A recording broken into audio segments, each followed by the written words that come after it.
Good morning, KCGPA. How are you? Good morning. How are you today? Good. Tara, you're a little hard to hear. So I don't know if you want to check on that. Is yeah, is that better? Yep, Okay, great. I just have to speak louder and enunciate. perfect.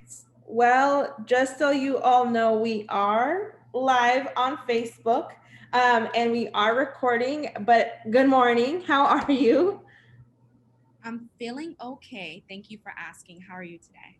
Good, good. And Annika, is that correct? It's Anika, but that's okay. Very sorry, Anika. Thank you for correcting me. Thank you for being with us this morning. Thank you for having us. We love Latinx Education Collaborative fam, so we're really honored to be here today. Thank you so much. We appreciate you. We have had a busy morning at the LEC. We've been on live all morning with different school opportunities. So we're so excited to have Kansas City Girls Preparatory with us here this morning. For those of you who don't know Tara Haskins, one, get it together. Two, Tara and Annika. Did I say it right? Anika.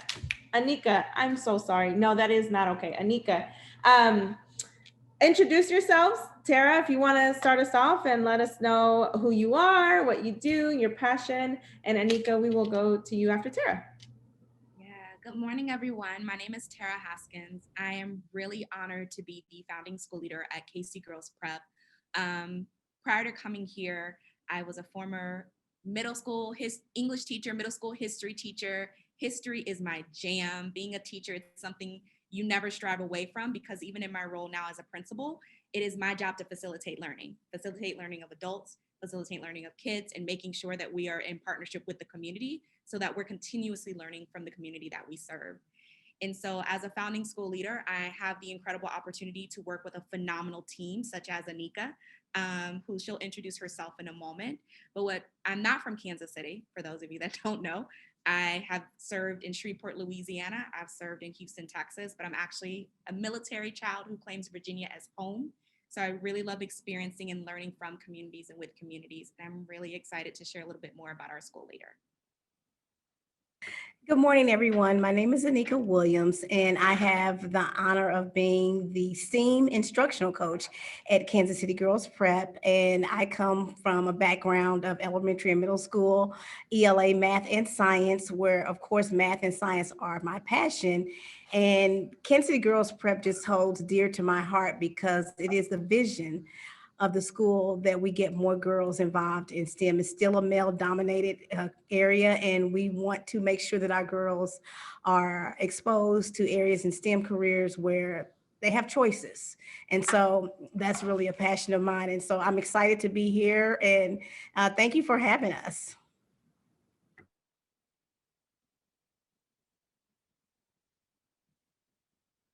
Sorry, y'all. That was not what I was trying to do. I was trying to use the space bar to unmute. Is that not a thing now? I don't know.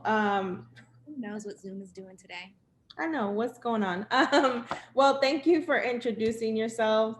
Anika, I apologize for mispronouncing your name. It's actually something that I know about KCGPA, how true you all are to your cultural diversity in your student body and in your teacher for workforce as well. And so that's 101, right? We were in a classroom recently here in the Northeast, or Northeast East Side, and the diversity of our kiddos means that the teachers who work at our schools in our neighborhoods should be culturally conscious of the student body that they're stepping into, right? So for those that don't know about KCGPA, tell us about. I mean, it's the first all girls school in Kansas City, and you all have the unique kind of mission and structure. And so, whomever wants to tell us about KCGPA. Yeah. So we are the first public all-girls school in the Kansas City area. We just fundamentally believe that there should not be a barrier for a young woman to be able to experience what we have at our school. So that means there are no tests, there are no interviews, the only admission requirement is that if you are within the KCPS boundaries, you can come to our school. So we had the opportunity to open last year to a phenomenal founding class with 5th grade only. And now this year we serve 5th and 6th grade. We will be adding on 1 year at a time until we're fully grown at 12th grade. I love this because we get to watch our scholars grow into incredible individuals right before our eyes. I always start with what we fundamentally believe. We work to build a feminist and anti-racist space where young women can unapologetically grow to be themselves, where they can challenge one another and they can support one another in sisterhood. That is the foundation of all that we do. And it shows up in our 3 core values of community, growth, and freedom. We believe in growing with, learning from, and serving the community in all aspects. And once you understand that, that is how you reach true growth. And ultimately, we want freedom and liberation for our scholars and our community and our teachers that we serve, because the school serves your teachers as well. And so our values show up in multiple spaces. Again, I'm so sorry I don't have a slide today, y'all. I'm gonna speak from my heart, but our values show up in multiple spaces. And I always say what makes us unique, right? Like what makes our space different.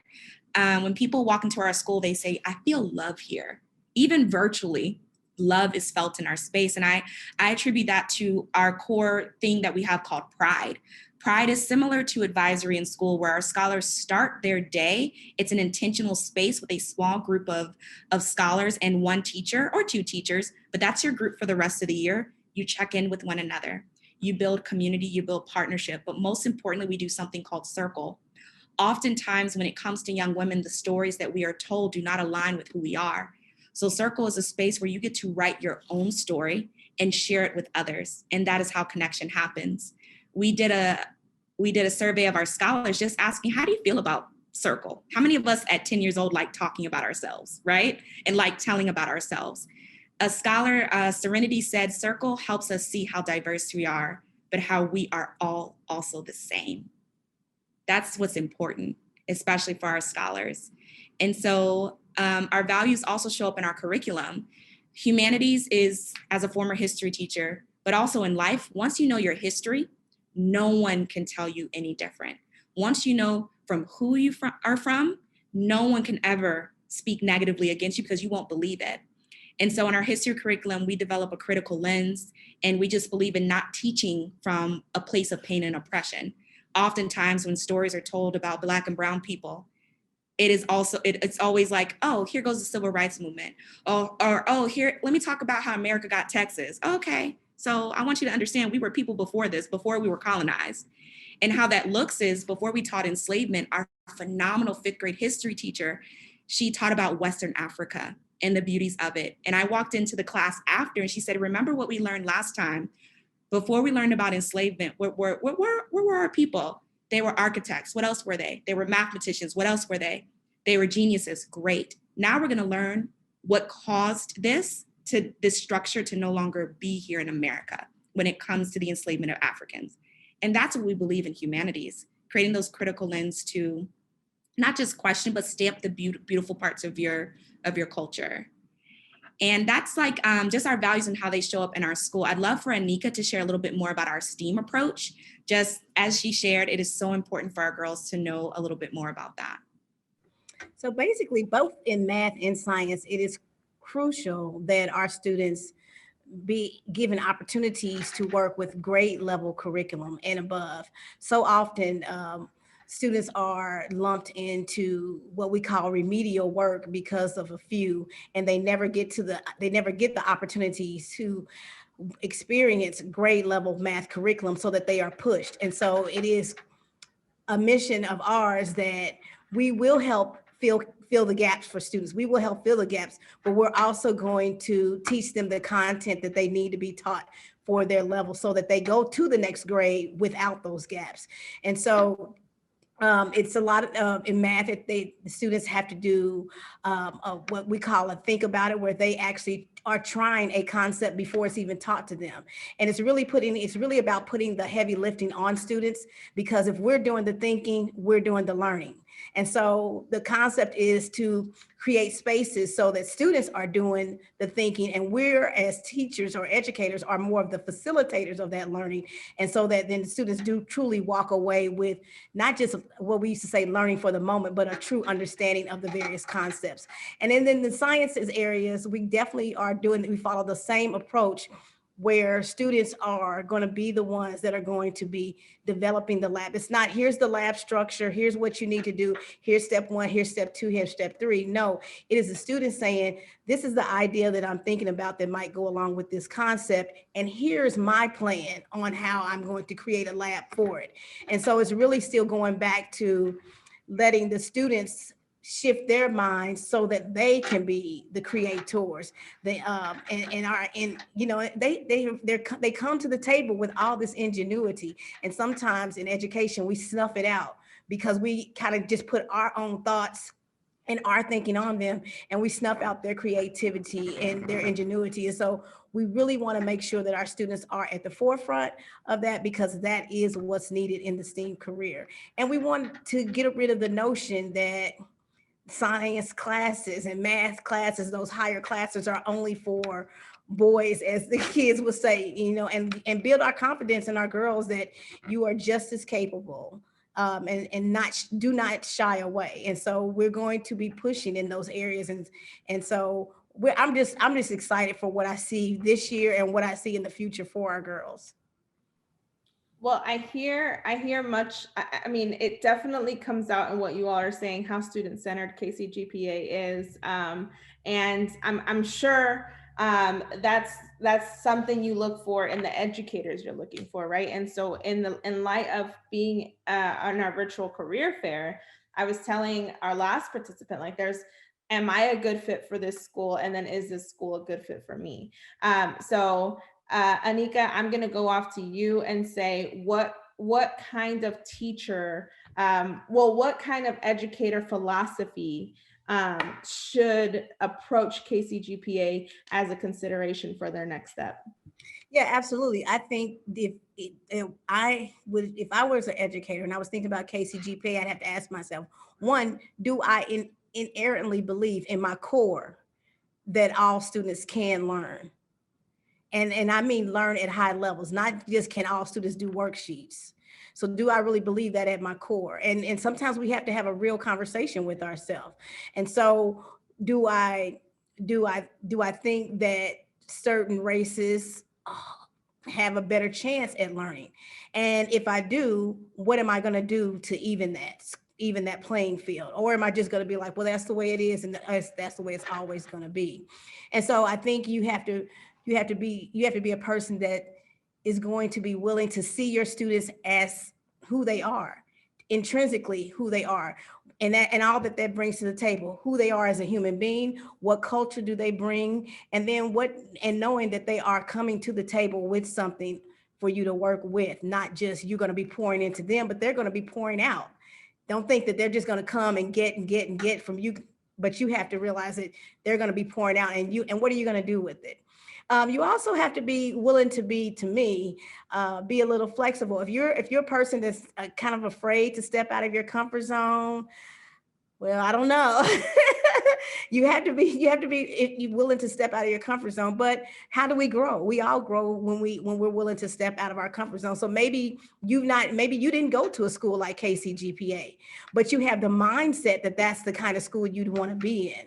So I would think that would be the educators that we would be looking for. And if they're trying to decide within themselves, like, yeah, I didn't go to that kind of school, but I sure would like to be part of that kind of school, then that's a question that they could ask themselves. And Tara, I know that a part of the interview process, you involve some of the current teachers, and I think maybe even some of the students sometimes, right? So Tara, on the opposite side of the coin, okay, now I've decided that perhaps KCGPA may be a good fit for me. what is KCGPA looking for? It's kind of a similar question, right? But as the leader of the school, and when that group sits together and listens to this teacher's philosophy, what do you look for? I think first we always start with core competencies, but it came from our families. We simply asked, what are your hopes and dreams for your daughter?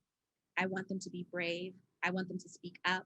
I want them to do something that makes them happy. We then said, okay, what are the competencies that teachers need to have to support what families told us directly their hopes and dreams for their daughters are?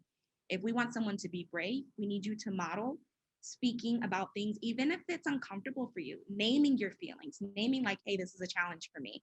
If you want your daughter to live a life that makes her happy, we want you to intentionally model joy. I always tell people, I hold on to my joy. I fight for my joy. Joy is powerful. Joy is important. It's intentional. So we look for those things in individuals, like what makes them happy about this work. We even ask why young women of color, young women of color in Kansas City? Why do you want to serve here right now at our school? And they even ask us like, why should I come to your school? I love when candidates interview me as well. That helps me know like you're really making sure it's a match to who you are as a core. Most importantly, we also look for people who are passionate about learning. We are a founding school. I've always publicly named for people, we do not have the answers for everything, especially the goals that we're reaching towards. Anti-racist, I tell people all the time, I know it's a buzzword right now. What does it really mean? It involves a lot of individual work. Most of the time, people go to systems to be comfortable. We got to look at books. We got to look at text. You need to look at self first. Because if you have not done that internal work to when you read a book, you go, wait a minute. This quote is not quite aligned to our scholars, or I know the impact that this chapter is going to have on my kids. Let me adjust a little bit. So you got to do some self work before we look at systems. And you have to, I'm looking for an individual who is understanding that we are all learning and growing in this work.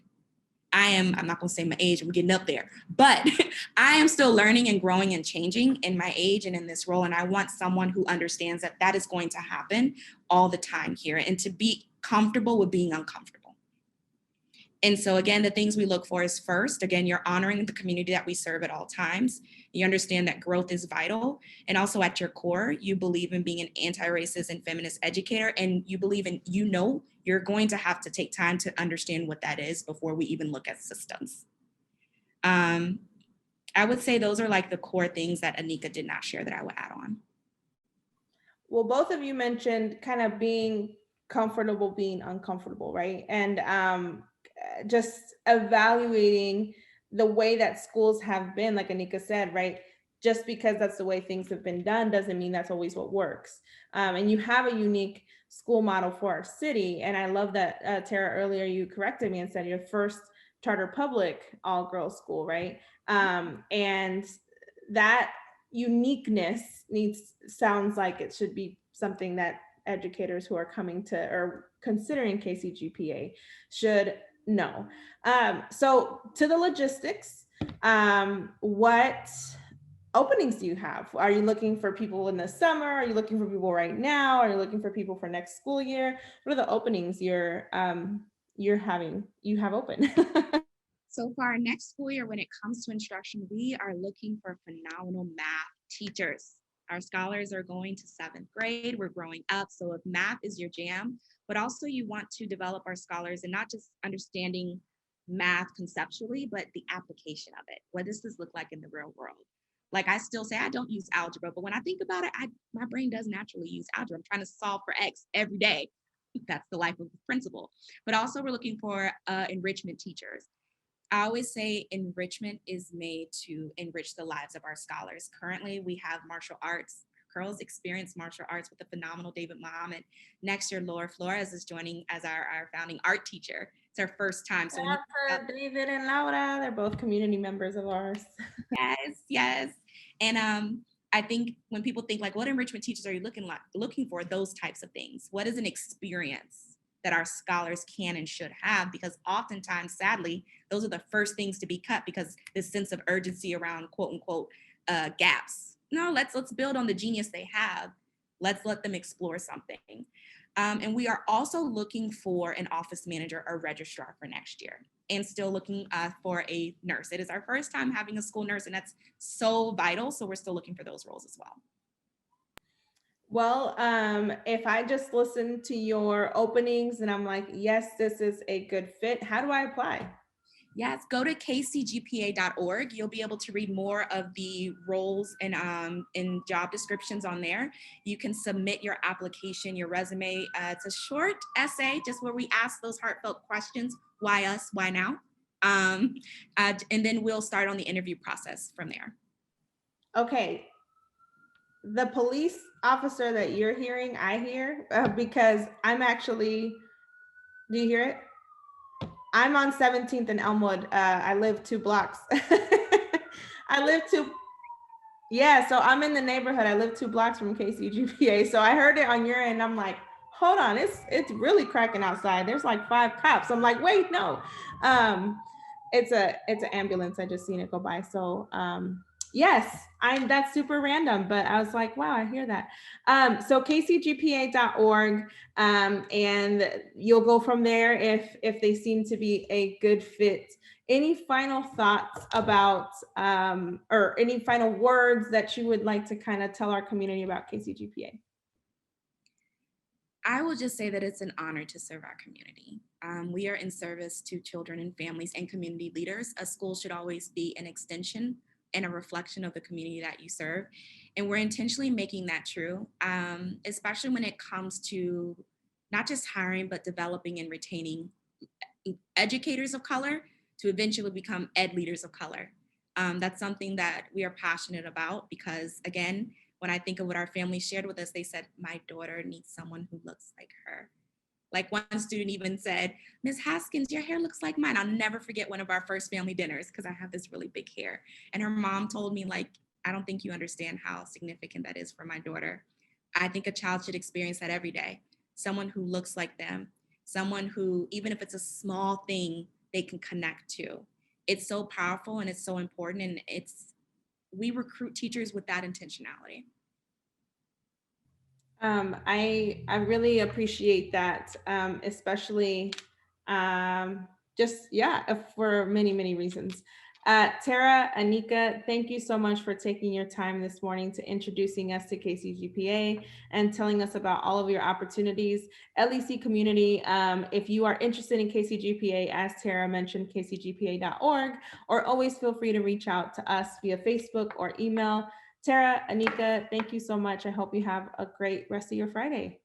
Thank you. Thank you so much. Bye-bye. Bye. Well, LEC community, you have now heard from KCGPA, Kansas City Girls Preparatory Academy.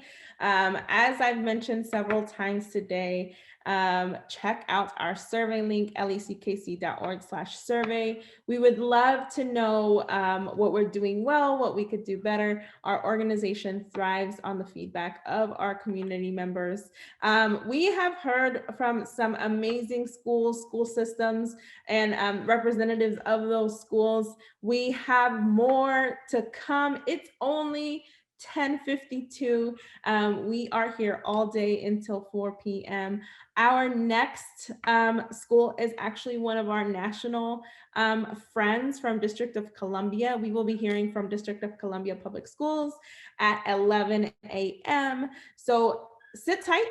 Here in about 5-ish minutes, we'll be back and we'll be hearing from a representative of DC Public Schools. See you soon.